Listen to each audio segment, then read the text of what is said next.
Waded through the seasons change, through tears and dreams and faith the same. I didn't know how love would find, but you were written in God's design. So, let every one of you, in particular, so love his wife, even as himself. Gipalangga ni mo kaugalingon, palangga apod ang imong asawa.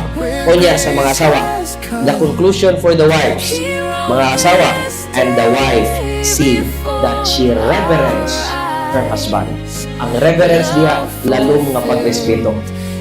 Mga asawa, ang makaluyan yun sa kabinyoon, pag di naka mo respeto sa imong bana. Pag di na gani ka mo tingog sa imong bana, gipakaulawan na nimo ang pulong sa Ginoo. Walay bana nga perfecto.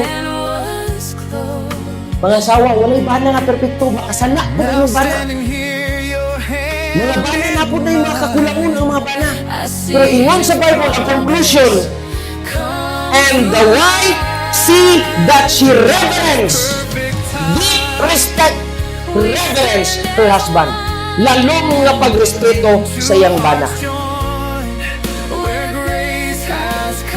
By the power vested upon me by the Republic of the Philippines, with registration number 2025-2B6H3TBSQA-2027, and as the officiating minister of the Living Faith Baptist Church and as a pastor of Living Faith Baptist Church, today I pronounce you Sheila May, Anna May